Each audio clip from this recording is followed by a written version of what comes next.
So, Chief PNP, you give the order to have former President Duterte board the plane? Ma'am, I think that from the very beginning, the DOJ's advice was sought on every step of the way. Yes, And sir. we gave the clearance to serve the warrant Yes, sir. of arrest. I am asking them because they are on the ground. Sila ang nag-implement doon. Kaya, Chief PNP, you give the order to the CIDG? The order of to the CID is really to assist the PCTC when it comes to arrest po. So, sino nagbigay ng order kay General Torre na ipasakay sa aeroplano? It's always the guidance that ang ano po namin is really to assist ang PCTC po. Kaya nga, PCTC. Were you the one who ordered the boarding of President Duterte sa aeroplano? Yes, General Alcantara, please. Mr. Senator, Madam Chair, I've said from time to time that my mandate is to coordinate our law enforcement agencies to comply with the requirement of the Interpol. Correct. And, I believe you, sir. Coordination ka lang. Coordination ka lang. Pero sinabi ni General Marvel na ikaw daw nag-order sa kanya. That is the limit of my power. Yeah. But according to General Marvel, ikaw daw nag-order sa kanila na isakay sa aeroplano si Pangulong And that is Duterte. the limit also of my authority. That's my mandate. To My have mandate him. is to coordinate, disseminate. So, for the record, hindi ka nagbigay ng order kay General Marvel na isakay siya sa aeroplano? Hindi. For the record. For the record, I am not the authority to order the arrest, to order the just- boarding of the plane. Categorically, did you or did you not give the order to General Marvel? No. No. So, General Marvel, are you lying? So I'm not lying, but I just want to have the executive privilege po regarding this matter, this Ay, operational matter. nandito na tayo eh. Executive privilege ka dyan. Bakit naging executive privilege? Kanina bigla? sinabi mo, PCTC ang nagbigay ng order. Ngayon, mag-executive privilege ka. Sino-sino na tinuro mo? That's why we didn't want to executive attend the last privilege. hearing because this is what we were expecting, ma'am. We didn't want to be bullied into a No, position. we're not bullying you, sir. Nobody's bullying. We're not I bullying think you, that sir. We're not bullying you, sir. you're trying to make people admit something that they will not admit. And no, executive we're privilege is trying a to valid derive excuse information. not to answer any Secretary question. President Remulla. Duterte is already at The Hague. We're asking kung sino nagpadala doon sa kanya. Sino Yun ang nag-order? tanong We're natin. trying to understand every step of As the I said way. earlier, everything was cleared with the DOJ. We are not bullying you, sir. Ha? We want the truth. That's why if we So, try sir- to make a person admit something that should not be admitted, it means that there is something more to it, which is the clearance given by the DOJ was probably the most important part of it, to serve the warrant of arrest and to surrender the person under the law. I'm sorry, Secretary Remulla. I recall that General Torre, nagbigay siya ng interview na sinabi niya, bigyan lang ako ng eroplano. Ako nang bahala dyan. Tama po ba? Yung nabasa ko, na sinabi niyo, ako nang bahala, basta bigyan ako ng eroplano. Nabasa po namin sa media, fake news po ba yun o hindi? Kasi kailangan niyo po talaga siyang ilipad sa daig. General Torre. Please panoorin ninyo, nandyan, arrest him, bring him to the Hague, yun lang. Pakita lang. So paano po General ibinabasa Torre. inyo ni PNP Chief Marbil na how did he say that to you? Na no matter what, we need to fly the former president to the Hague and we need to implement the ICC arrest warrant. Arrest him and bring him to the Hague. Yun na. Simple as that. Arrest him and bring him to the Hague. Sagot ko lang, sir, bigyan mo ko aeroplano. O di ayos. And then the rest, you planned everything. Matagal na yun eh. Ang plano na yan, matagal na yan. Hindi yan spur of the moment eh. Matagal na yan. And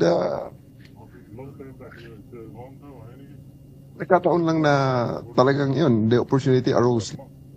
So Secretary Remulla, nagpa-interview na si General Torre. We're not bullying him. He voluntarily gave this interview. And like many of our countrymen, napanood namin. Sinabi niya na siya talaga. Paano ba yun? Sino nag-utos sa kanya? Ano nga yan, ma'am? Sabi ko nga, clear namin lahat yan. Kasi they were asking me the Sino po legalities. ninyo Even if I was clear? abroad, even if I was abroad, my advice was being sought. And I gave them the advice. That, So kayo number ang one, nagutos? serve the warrant of arrest. And number two, surrender him to the Hague. That's what the law provides. So, sir, you're the one giving the orders. Well, in some ways, because I gave them the legal basis for all the actions that happened. So, you're the one giving the orders. If I have to be the one, then if I am the one No, sir. that is referred to, I will admit it. Kasi that I gave the clearances to number one, serve the warrant of arrest as I saw it, as I deemed fit, and number two, to fly him to the Hague to be surrendered under Section 17 of Republic Act 9851. And then that is, I caused this through my brother, Yes, who is the Secretary of the Interior and Local Government. Sir, giving orders is different from giving clearance. Klaruhin natin ito. Well, Ang tinatanong ko is, sinong nag-utos? Because PNP is a uniform organization. Hindi yan gagalaw kung wala mag-uutos. Ang tinatanong namin ng komite, sino nag-uutos? Ikaw sabi mo, you're the one giving the clearance. Ngayon, ina-admit mo na parang sinasabi mo na kung gano'n man lang, ako na nagbibigay ng orders. So, nalalabuan ako doon. Kasi sabi mo, nagki-clearance, nagbibigay ka ng clearance sa kanila. Sa kanilang ginagawa. Kasi, every step of the way. it's a crisis management time. Kailangan maklear lahat. Dapat malinaw mag-isip yung mga taong kasama sa nasabihan usapan. mo na ahead of time. Na-clear na lahat yan. Tinatanong nila sa akin kung ano nga. Ang sinabi ko talaga dyan, number one, you can serve the warrant. And number two, Hague. Surrender him to the Hague under the law.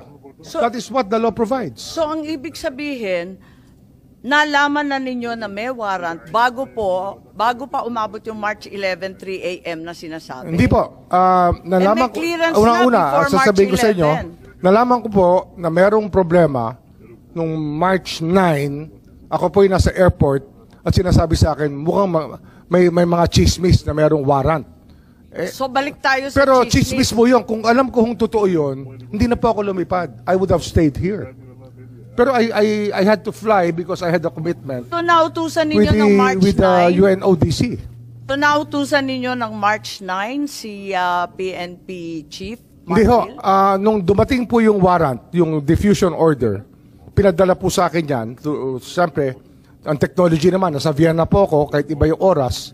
Nung nakita ko po yung diffusion order, sabi ko, that's valid. You can serve it. Tsaka may warrant na kasama kasi yun eh. May warrant po kasama na pinadala sa akin eh. Sabi ko, it's a valid warrant. Akala ko yung diffusion hindi warrant. Bakit Hindi ba, bumalik may na kasama naman ho tayo sa warrant unang yun. usapin? It had an accompanying warrant which was given to me. And that warrant which was the one that was served to the former president. Balikan muna natin ang CIDG, ano? Kasi sinabi nga dito sa interview na pinanood natin na alam na ninyo na meron kayong papel sa pag-aaresto. Masasabi ba ninyo na well-planned itong arrest? Kasi it was planned weeks in advance. May nakita tayo dito na naabutan na ninyo, matagal ng plano yan. Pwede ba nating paliwanag itong statement po ninyo, anticipation? Kasi yan ang actually pagdating ko, may plano na. Anticipation ng warrant. Sabi ninyo pagdating nyo. So dumating kayo mga bandang September, meron na yan. Ma'am, maraming salamat talaga sa tanong na yan. For me to clarify that statement na natitwist na sa social media.